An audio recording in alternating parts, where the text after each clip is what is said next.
하나님을 만나는 시간이라는 제목으로 잠시 은혜 나누기를 원합니다.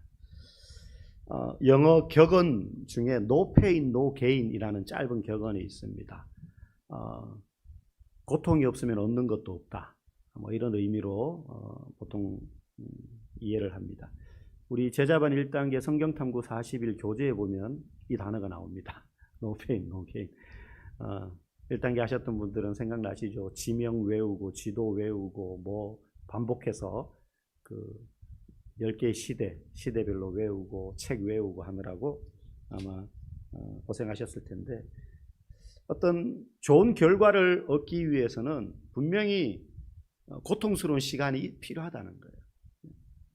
축구 선수가 골을 넣고 어떤 대회에서 팀이 우승하려면 그냥 하루아침에 되는 게 아닙니다. 필드에서 90분, 길면 120분 땀을 흘리지만 사실 필드 밖에서 그 120분간에 쉬지 않고 땀을 흘릴 시간을 위해서 수십 배, 수백, 수천 배 땀을 흘려야 되는 거예요. 얼마나 고통스럽겠습니까? 일반인들은 도저히 상상조차 할 수 없을 정도의 밀도 높은 훈련과 강도로 그 몸을 혹사시키다시피 그렇게 하는 거예요. 태능 선수처럼 예전에 어느 올림픽인지 모르겠는데 최민호 선수 유도에 혹시 기억하시는지 예선전부터 금메달 따는 결승전까지 다 한 판으로 이겼어요. 그리고 마지막 결승전에서 붙은 상대가 세계 랭킹 1위 선수였는데 그 선수를요, 뭐 다리 걸어서 넘어뜨린 게 아니고 체구가 훨씬 작아요, 이 최민호 선수. 근데 이 선수가 안 들리려고 납작하게 엎드린 선수를 들어가지고 뒤집어 엎어가지고 한 판으로 던져버렸어요. 아마 그 장면 혹시 기억나시는지 모르겠습니다. 근데 우리가 볼 때는 한 5게임 정도 하면 금메달을 따는 거였거든요. 그러니까 시간으로 합쳐봐야 1시간도 안 되는 거예요, 그거. 사실은. 한 30분 경기 시간 다 합쳐도 연속으로 하는 건 아니지만. 근데 그 30분의 시간을 매트에서 쏟기 위해서 4년 동안 태능 선수촌에서 훈련하는 걸 보니까 진짜 죽을 만큼 훈련을 하는 거예요. 자기 몸의 3배인 선수, 3배의 무게를 드는 거예요, 매일. 그걸 수십, 수백 번 하는 거예요. 스쿼트를 하고, 막 배를 때리고, 밟고 올라가가지고 막 뛰고 그 위에서 상상할 수 없는 훈련을 합니다. No pain, no gain. No pain, no gain. 뭐, 운동선수만 그런 건 아니겠죠. 어떤 대학을 목표로 공부하는 수험생이라면 잠자는 시간 줄여가면서 예전에 요즘은 그런 말 잘 안 쓰지만 4당 5락 4시간 자면 붙고 5시간 자면 떨어진다. 뭐 이런. 그러니까 잠자는 시간 줄여서 공부해야지 네가 원하는 데 간다. 뭐 이런 이야기들이 있었지 않습니까? 그래서 그렇게 해야 뭔가 얻어지는 게 있다는 것을 다 의미하는 것 같아요. 근데 성도도 그렇습니다. 성도가 하나님을 만나는 것이야말로 가장 기쁘고 즐거운 일입니다. 뭐 예수 잘 믿어서 부자 되는 거, 예수 잘 믿어서 내가 아픈 게 낫는 거, 사업이 잘 되는 것도 좋은 선물 중에 하나지만 그것보다 궁극적인 건 그런 과정을 통해서 하나님을 경험하는 것 아니겠어요? 그게 성도에게 더 큰 기쁨이거든요. 그런데 하나님을 경험하는 그 열매, 그 결과에 이르는 과정이 또 있단 말이죠. 자고 일어났더니 어느 날 갑자기 하나님이 내게 나는 아무것도 안 했는데 물 붓듯이 은혜를 부어주신다. 혹가다 그럴 때도 있습니다. 네. 그런데 분명히 그 과정 속에는요, 고난이라는 시간이 필요하고 시련이라는 시간이 필요해요. 아브라함이 자기 아들 이삭을 얻기 위해서 얼마나 많은 시간을 고난 가운데 보냈습니까? 요셉이 애굽의 총리가 되어가지고 나중에 자기 식구들을 기쁨 가운데 해우할 때 얼마나 혹독한 고난의 시간을 견뎌냈습니까? 모세가 자기 백성의 지도자가 되어서 애굽에서 자기 백성들 수백만 명을 탈출시킬 때 광야에서 40년이라는 시간을 보냈습니다. 농도도 양식도 다 다르겠지만 밀도도 다르겠지만 누구나 성도라면 하나님을 만나고 경험하는 그 열매를 따먹기 이전에 이러한 시간들을 거친다는 거예요. 신앙의 시간. 그게 고난으로 시련으로 다가옵니다. 오늘 우리가 읽은 시편 69편은 전형적인 어떤 시편에 등장하는 형태를 띠고 있어요. 하나님, 내가 지금 이런 문제 때문에 너무 힘들어요. 그러면서 나의 힘듦을 하나님 앞에 막 이야기해요. 막 머리털이 빠지고 사람들이 나를 공격해가지고 내가 수렁에, 바닥이 없는 수렁에 빠진 것 같은 기분이고요. 막 이렇게 막 이야기를 하고 중반부에 가면 그래서 나를 힘들게 했던 그 인간들, 참 시편에 보면 참 놀랍게 그런 내용이 많거든요. 그런 인간들을 마치 저주하다시피 그걸 하나님 앞에 막 일러 바치는 거예요. 그들의 밥상이 올무가 되게 하고, 그들의 평안이 덫이 되게 하고, 그들의 눈이 어두워져서 보지 못하게 하고, 약간 저주에 가까운 시를 하나님 앞에 탄원하는 거예요. 주님, 내가 저 사람들 때문에 너무 힘든데 나를 힘들게 하는 저 인간들 가만히 내버려 두지 않았으면 좋겠어요. 내가 힘이 없어가지고 어떻게 대항하지는 못하겠는데, 주님, 하나님 힘이 있으시잖아요. 그러니 어떻게 좀 해주세요. 이 이야기를 이제 중반부에 하고 마지막에 뒷부분 가면 그렇게 일하시는 하나님을 찬양합니다. 경배합니다. 이게 이제 우리가 길게 읽었지만 시편 69편의 구조입니다. 그래서 앞에 보면 내가 지금 얼마나 힘든지를 이야기해요. 2절에 보면 나는 설 곳이 없는 깊은 수렁에 빠지며, 3절에 보니까 내가 부르짖음으로 피곤하여 목이 마르다. 4절에 보니까 까닭 없이 나를 미워하는 자가 뭐보다 많다고요? 내 머리털보다 많아요. 과장법이죠. 과장인 거죠. 진짜 머리털만큼 나를 미워하는 자가 많지는 않겠지. 그만큼 나를 미워하는 자가 많다는 거예요. 너무 힘들다는 걸 이야기하는 거죠. 그런데 이 사람이 지금 이 이야기를 누구에게 하고 있습니까? 혼자 벽 보고 앉아가지고 방구석에서 신세 한탄하는 것도 아니고, 자기 처지를 알아줄 만한 사람 누구를 앉혀놓고 친구에게 여보게 내가 요즘 이렇게 힘드네, 그런 이야기를 하는 게 아니라 지금 이걸 누구에게 토하고 있어요? 하나님 앞에. 그러니까 이게 기도예요. 네. 고난과 시련이 있기 때문에 누구에게 나올 수 있습니까? 하나님 앞에 나올 수 있는 거예요. 문제가 없는 인생, 문제가 없으면 더 좋겠지만 누구라도 고난이 없고 문제가 없는 인생이 어디 있습니까? 다 있습니다. 건강 문제 때문에, 자녀 문제 때문에, 물질 문제 때문에. 근데 그 모든 문제는 우리에게 당연히 부정적인 것이고 없었으면 좋겠다 싶은 것이지만, 누구에게나 이 고난은 다 찾아온다는 것을 우리가 알고 있다면 두 부류, 어떤 사람은 이걸 그냥 부정적인 문제 그대로 떠안아서 괴로워하지만, 어떤 사람은 이 부정적인 문제를 떠안으면서 이걸 바탕으로 하나님께로 한 걸음 더 나아가는 사람이 분명히 있다는 거예요. 똑같이 어려움을 당했는데 종류는 다를지 몰라도 어떤 사람은 그것 때문에 인생이 말할 수 없는 절망의 수렁 속에 빠져요. 그런데 어떤 사람은 나보다 훨씬 큰 어려움을 만나는데도 어떤 성도는요, 그 인생의 문제 때문에 하나님께로 더 한 걸음 더 나가는 성도가 분명히 있다는 거예요. 이 차이가 어디서 오느냐는 거죠. 이 차이가. 그래서 오늘 짧게 3가지 주제를 찾아볼 수 있습니다. 첫 번째는요, 고난은 그래서 하나님을 만나는 출발점이 될 수 있다는 거예요. 그래서 고난이 찾아오면 인식을 바꿔야 돼요. 이런 문제가 찾아오면 내 인생이 왜 이렇게 꼬이나? 산 넘어 산인데 도대체 언제쯤 편해질까? 이렇게 생각할 게 아니라 이 고난을 통해서 내가 하나님의 뜻을 발견할 수 있겠다. 하나님이 나에게 분명히 어떤 뜻을 가지고 계실 거야. 나를 회개케 하든지, 내 죄를 깨닫게 하셔서, 아니면 이 고난 너머에 있는 축복을 발견하게 하든지, 나의 믿음이 성장하기를 기대하시든지, 분명히 무언가 하나님의 뜻이 있다는 거예요. 그래서 이 고난과 문제를 통해서 하나님을 만나는 출발점이 될 수 있다. 쌓아두고 속으로 삭혀두고 그걸 사람에게 쏟아붓는 게 아니라, 그래서 하나님께 나아가서 말해야 되는 거예요. 토해내야 되는 거예요. 기도죠. 그래서 고난은 하나님을 만나는 출발점이 된다 할 때 가장 좋은 첫걸음이 하나님께 나와 이 시편 저자처럼 기도하는 거예요. 하나님을 만나는 출발점의 첫걸음을 내딛는 겁니다. 그때 하나님께서 우리의 심령을 만지시고, 그때 내 감정이, 분노가 순화되고 생각이 하나님께 맞추어지면서 내 뜻 너머에 계신 하나님의 생각을 어렴풋이 찾아가기 시작하는 거예요. 이제 기도 몇 마디 했다고 하나님이 선명하게 야, 내 뜻은 이거야, 너 이 고난을 이렇게 해석해야 돼 하면서 답안지를 던져주시지는 않아요. 그러면 신앙생활이 얼마나 간단하고 쉽겠습니까? 끊임없이 기도하면서 하나님, 지금 이해되지 않고 내 힘으로 내 지혜로 풀리지 않는 이 고난의 문제를 주님 앞에 들고 나아갑니다. 주님의 뜻이 어디에 있습니까? 때로는 눈물로 기도하고 무릎으로 기도하고 통곡하면서 기도하고 묵상하면서 말씀 앞에 무릎 꿇고, 그럴 때 그 고난 너머에 계신 하나님의 뜻을 마치 짙은 밤이 지나고 새벽 여명이 찾아올 때 갑자기 쨍 하고 해가 뜨는 게 아니잖아요. 그래서 나도 모르게 딴 일 하다가 돌아보면 밝아져 있는 거예요.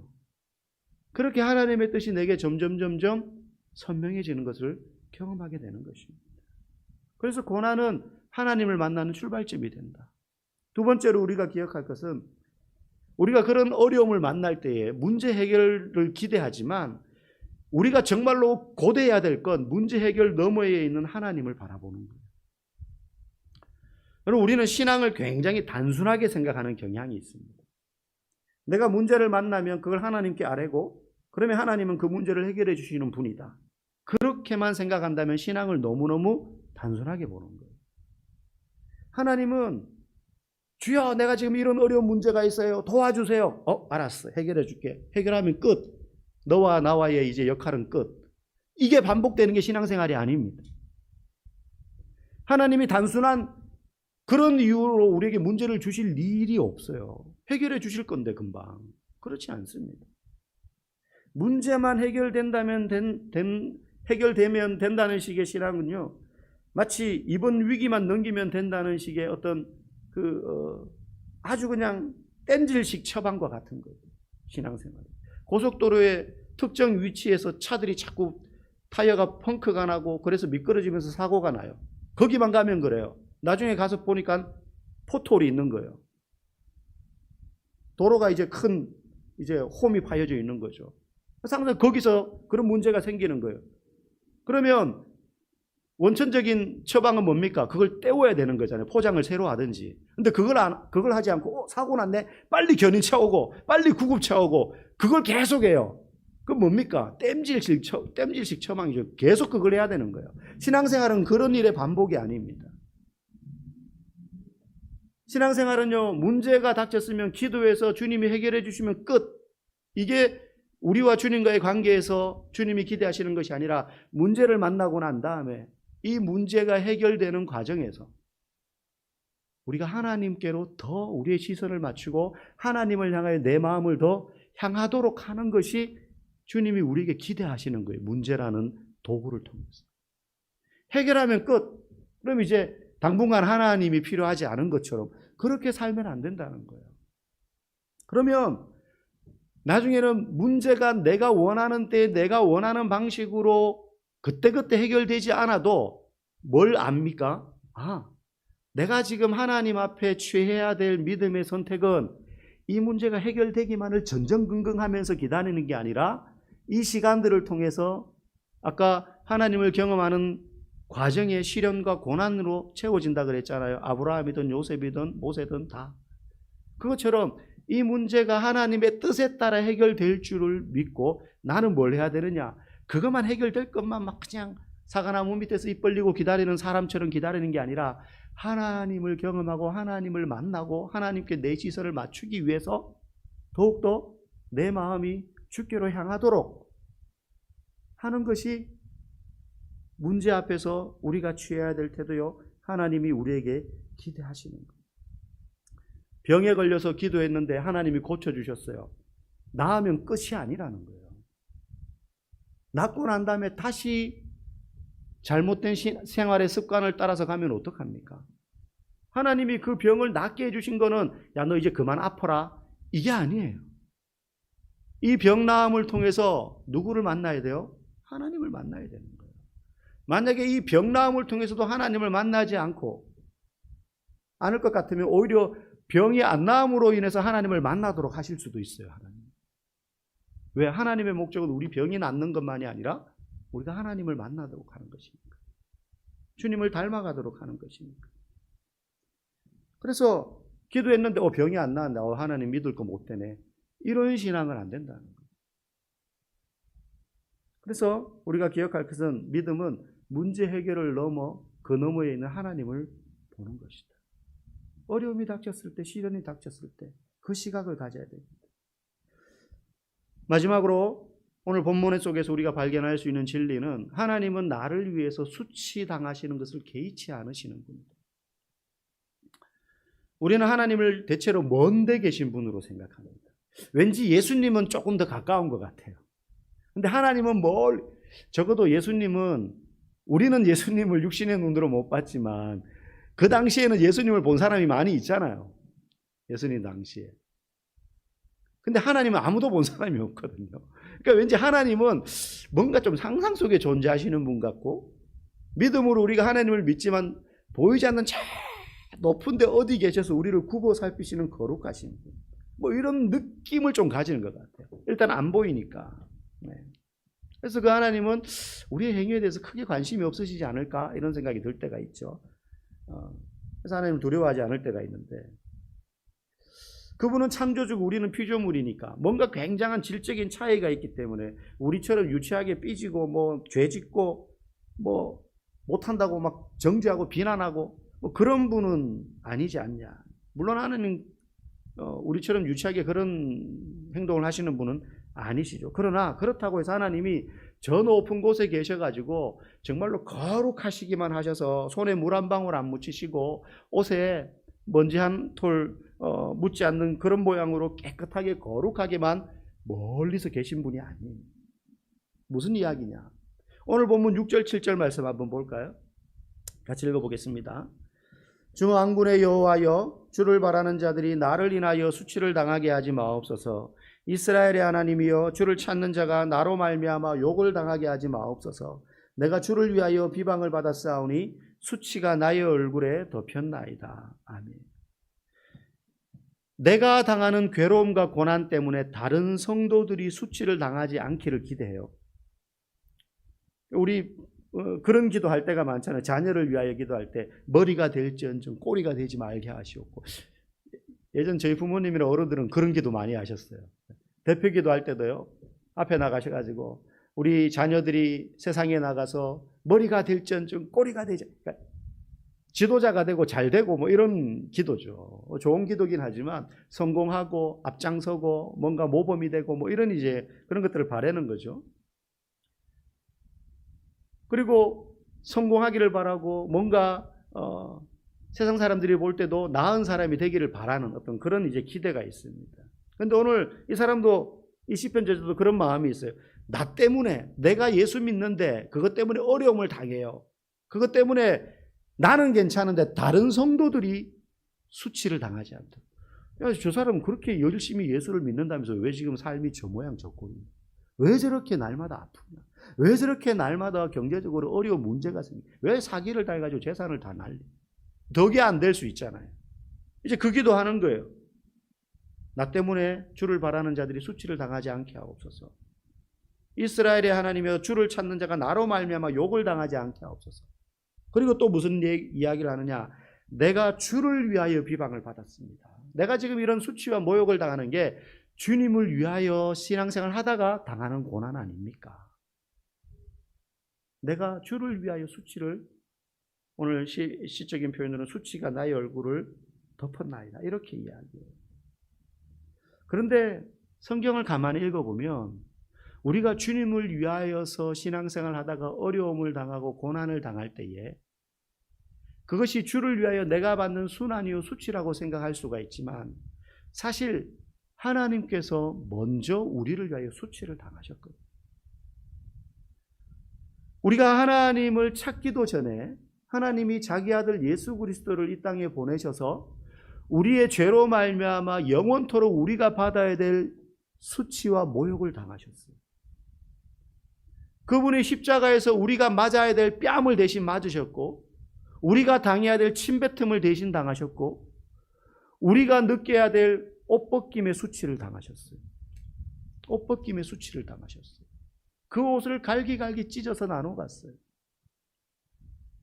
우리의 몸을 가리고 있던 옷이 갈기갈기 찢겼어야 되는 거예요. 단순히 십자가 지기 위해서 육체적으로 그냥 내면적으로 그런 순환과 모욕을 당하셨다는 것뿐만이 아니라 죄로 인하여서 우리의 영혼이 영원히 감당해야 될 그 부끄러움과 죄인됨의 수치를 예수님이 대신 죄인이 되심으로 담당하셨다는 거예요. 그래서 우리가 이 땅에서 신앙생활하면서 때로는 예수님 때문에 손해를 볼 수도 있고, 예수님 때문이라고 하기는 좀 이상하지만 신앙생활을 하다가 내가 좀 경제적으로 손해를 볼 수도 있고 조금 더 빨리 성공할 수 있는데도 그런 선택을 안 해야 될 수도 있고, 또 다른 사람들에게 내 자존심을 드러내면서 무시를 당할 수도 있지만 그것이 내가 주님을 위하여 당하는 수치라고 생각할 것이 아니라 이미 주님이 내가 그때 받아야 될 모든 수치를 다 받으셨기 때문에 그것에 대하여 부끄러워하거나 수치스러워하거나 내가 예수님 신앙 그리스도인으로서 모욕을 당했구나 이렇게 생각할 필요가 없다는 거예요. 그럴 어떤 공로가 우리에게는 없습니다. 여러분 우리가 아브라함처럼 자녀를 주님을 위하여 대신 바칠 수는 없지만 그에 준하는 헌신과 주를 위한 수고를 한다 할지라도 그것조차도 무익한 거예요. 그것조차도 무익한 거예요.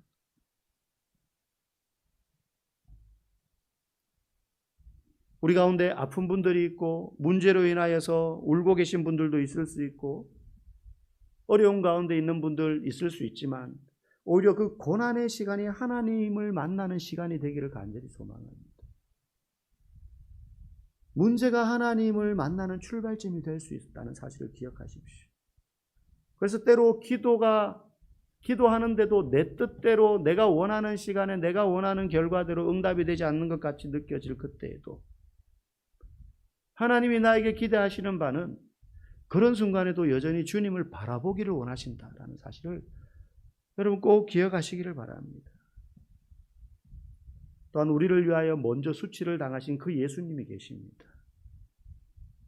그러니 신앙생활을 하기 때문에 내가 그래도 교회 집사고 권사고 목사여서 밖에서 내 마음대로 내 뜻대로 목에 핏대 올리고 그런 거 못하니까 사실 그거 아무것도 아니잖아요. 예수님이 우리를 위하여 당하신 그 순환에 비한다면. 그러니 그것이 우리의 공로가 될 수도 없고 그런 일을 당한다 할 때에 그때에도 우리 주님을 바라보면서 오히려 감사한 우리 손양원 목사님이 자기 두 아들이 그렇게 생태 같은 두 자식이 억울한 죽음을 당했을 때 그렇게 자식을 보내놓고 9가지 감사 기도를 드렸잖아요. 감사기. 오늘 본문처럼 비유하자면 내가 주님을 위해서 이런 수치와 모욕과 어려움과 순환과 말할 수 없는 고통을 당했습니다. 뭔가 좀 주님 이제 알아주십시오. 이 정도면 뭐 이렇게 말할 수 있는데 아니라는 거예요. 오히려 감사하다는 거예요. 우리가 그 정도까지는 아니라 할지라도 일상생활 속에서 예수 믿기 때문에 때로는 요 정도 손해보고 요만큼 좀 어려울 수 있고 그냥 내가 주장하는 권리들을 조금 덜 찾는다 하더라도 교회 내에서도 마찬가지예요.